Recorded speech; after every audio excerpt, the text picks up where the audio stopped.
Assalamualaikum warahmatullahi wabarakatuh.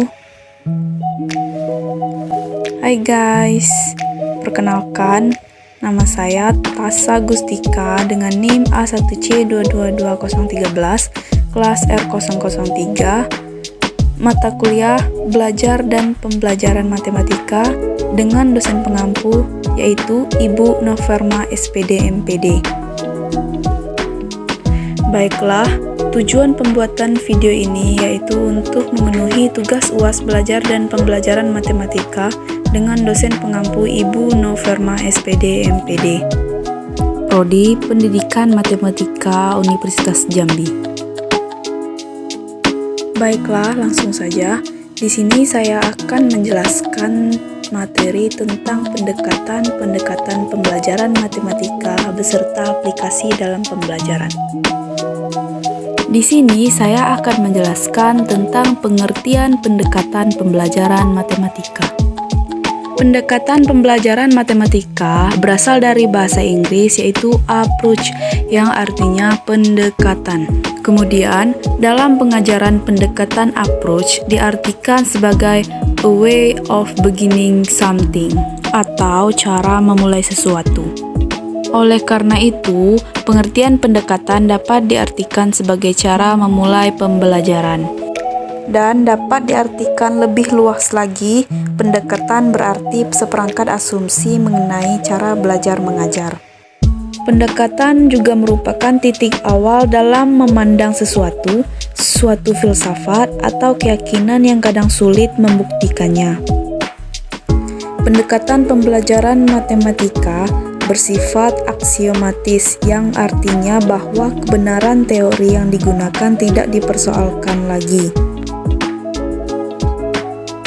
Menurut Shaifu, pendekatan pembelajaran adalah sebagai aktivitas guru dalam memilih kegiatan pembelajaran.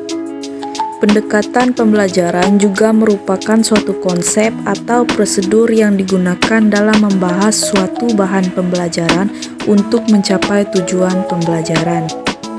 Dalam pelaksanaan pembelajaran memerlukan satu atau lebih metode pembelajaran. Dilihat dari pendekatan sudut pandangnya, pembelajaran terdapat dua jenis pendekatan yaitu yang pertama yaitu student-centered approach. Student-centered approach adalah pendekatan pembelajaran yang berorientasi atau berpusat pada siswa, di mana pada pendekatan jenis ini, guru melakukan pendekatan dengan memberikan kesempatan kepada siswa untuk berperan aktif dalam proses pembelajaran. Dilihat dari pendekatan sudut pandangnya, pembelajaran terdapat dua jenis pendekatan yaitu yang pertama yaitu pendekatan saintifik. Pendekatan saintifik adalah proses pembelajaran yang dirancang sedemikian rupa agar peserta didik secara aktif mengkonstruksi pengetahuan, keterampilan, dan lainnya melalui tahapan mengamati, menanya, menalar, mencoba, dan membentuk jejaring untuk semua mapel. Berikut diberikan contoh penerapan pendekatan saintifik dalam pembelajaran matematika. Misalnya, tujuan pembelajaran adalah mengidentifikasi karakteristik parabola atau grafik fungsi kuadrat dengan persamaan. Y sama dengan AX pangkat 2 ditambah BX ditambah C. Dan juga pada tahap mengamati, peserta didik disajikan beberapa grafik fungsi kuadrat sebagai berikut. Dalam suatu sistem koordinat Kartesius, Y sama dengan X pangkat 2, Y sama dengan X pangkat 2 ditambah 2, dan Y sama dengan X pangkat 2 ditambah 4. Pada tahap ini, peserta didik mengidentifikasi hal apa saja yang ingin diketahui dari grafik tersebut. Misalnya, perubahan grafik ketika X pangkat 2 ditambahkan suatu bilangan atau yang lainnya. Pada tahap menanya, peserta didik mengajukan pertanyaan, misalnya, bagaimana perubahan grafik yang terjadi apabila suatu bilangan ditambahkan pada X pangkat 2? Atau, bagaimana bentuk grafik Y sama dengan X pangkat 2 ditambah 100? Dan lain sebagainya.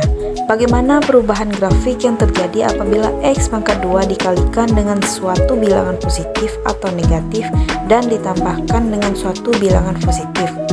Dengan perpanduan pada langkah-langkah pendekatan saintifik, dengan menyelesaikan atau menjawab pertanyaan-pertanyaan tersebut, peserta didik dapat mengidentifikasikan parabola atau grafik fungsi kuadrat. Y sama dengan AX pangkat 2 tambah BX tambah C. Yang kedua yaitu pendekatan proses. Pendekatan proses merupakan pendekatan pengajaran yang memberikan kesempatan kepada siswa untuk menghayati proses penemuan atau penyusunan suatu konsep sebagai suatu keterampilan proses. Pendekatan proses juga diartikan sebagai pendekatan yang berorientasi pada proses bukan hasil.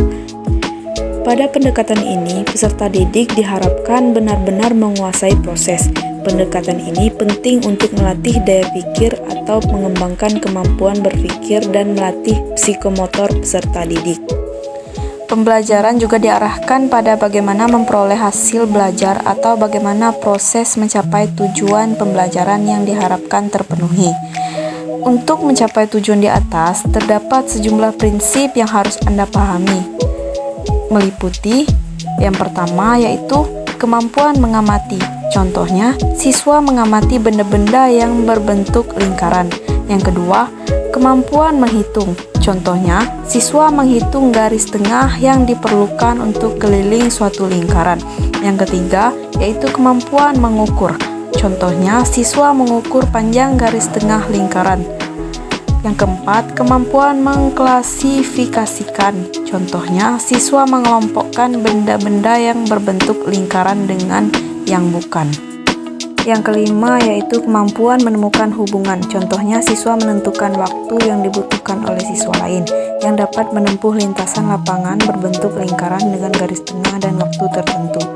Yang keenam yaitu kemampuan membuat prediksi atau ramalan. Contohnya, siswa meramalkan mana yang lebih panjang jarak tempuhnya jika dua buah benda yang berlainan jari-jari digelindingkan. Siswa kemudian membuat hipotesis tentang rumus keliling lingkaran. Yang ketujuh yaitu kemampuan melaksanakan penelitian. Contohnya, siswa melakukan percobaan untuk menemukan rumus keliling lingkaran. Yang kedelapan yaitu kemampuan mengumpulkan dan menganalisis data. Contohnya, siswa mengumpulkan data. Yang kesembilan yaitu kemampuan menginterpretasikan data. Contohnya, siswa mengamati benda-benda yang berbentuk lingkaran. 10. Kemampuan mengkomunikasikan hasil. Contohnya, siswa membuat laporan tentang hasil percobaan menentukan rumus keliling lingkaran. Berdasarkan uraian di atas, terlihat bahwa pada prinsipnya, pendekatan keterampilan proses sangat diwarnai dengan prinsip cara belajar siswa aktif atau CBSA dan pembelajaran kontekstual dalam memberi kesempatan kepada siswa untuk menemukan dan mengkonstruksi sendiri pemahaman mereka tentang ide dan konsep matematika melalui serangkaian kegiatan pemecahan masalah. Yang B yaitu Teacher-Centered Approach. Teacher-centered approach berorientasi atau berpusat pada guru, di mana pada pendekatan jenis ini, guru menjadi subjek utama dalam proses pembelajaran. Adapun yang termasuk pendekatan pembelajaran yang berpusat pada siswa antara lain, yang pertama pendekatan kontekstual atau Contextual Teaching and Learning atau CTL. Pendekatan CTL merupakan konsep belajar yang membantu guru mengaitkan antara materi yang diajarkan dengan situasi dunia nyata siswa dan mendorong siswa membuat hubungan antara pengetahuan yang dimilikinya dengan penerapannya dalam kehidupan. Pendekatan kontekstual sendiri dilakukan dengan melibatkan komponen-komponen pembelajaran yang efektif, yaitu konstruktivisme, bertanya, menemukan, masyarakat belajar, pemodelan, refleksi, dan penilaian sebenarnya. Dalam pengajaran kontekstual, memungkinkan terjadinya 5 bentuk belajar yang penting, yaitu mengaitkan, mengalami, menerapkan, kerjasama, dan mentransfer. Hal-hal yang perlu diperhatikan untuk mencapai sejumlah hasil yang diharapkan dalam penerapan pendekatan kontekstual adalah sebagai berikut.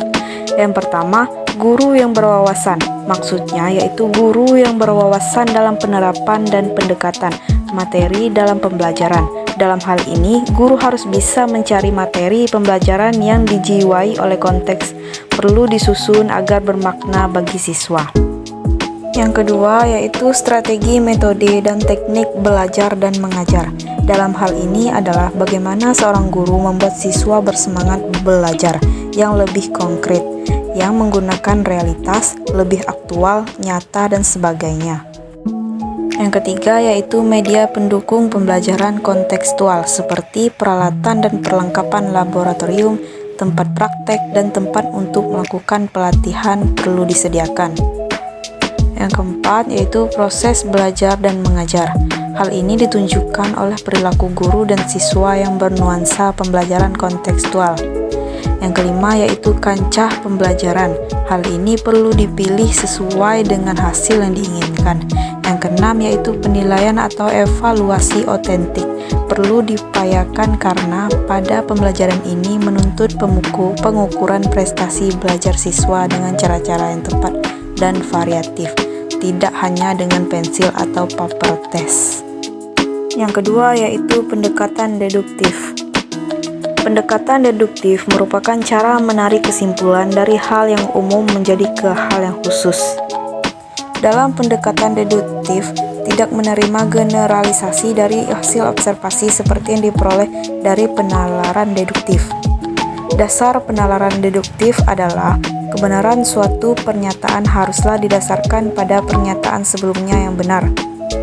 Untuk mengatasi hal ini, dalam penalaran deduktif memasukkan beberapa pernyataan awal atau pangkal sebagai suatu kesepakatan yang diterima kebenarannya tanpa pembuktian dan istilah atau pengertian pangkal yang kita sepakati maknanya. Yang ketiga yaitu pendekatan induktif.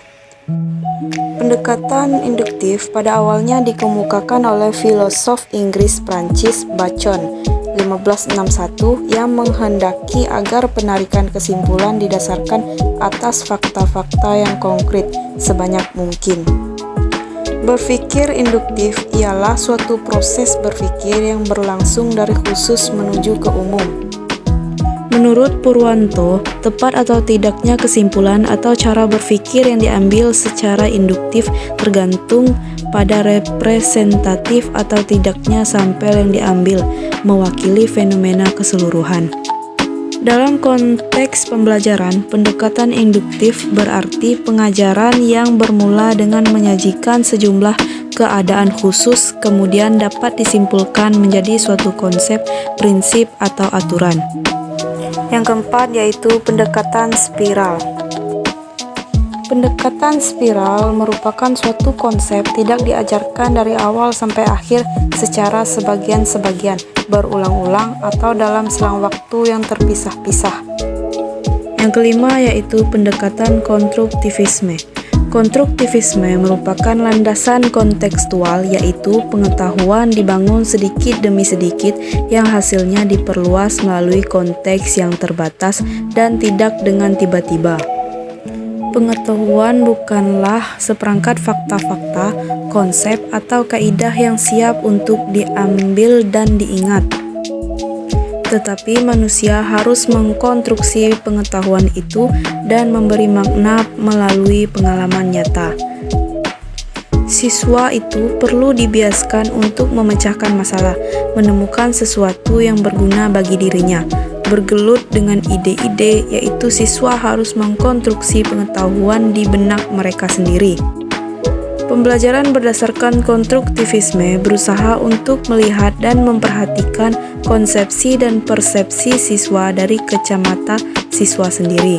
Guru memberi tekanan pada penjelasan tentang pengetahuan tersebut dari kacamata siswa sendiri. Guru dalam pembelajaran ini berperan sebagai moderator dan fasilitator. Prinsip konstruktivisme Piaget menurut De Vries dan Kohlberg. Yang perlu diperhatikan dalam pembelajaran matematika antara lain adalah sebagai berikut. Yang pertama, struktur psikologi harus dikembangkan dulu sebelum persoalan bilangan dikembangkan. Yang kedua, struktur psikologi atau skemata harus dikembangkan lebih dulu sebelum simbol formal diajarkan. Yang ketiga, yaitu siswa harus mendapatkan kesempatan untuk menemukan atau membentuk relasi matematis sendiri. Yang keempat, yaitu suasana berpikir harus diciptakan.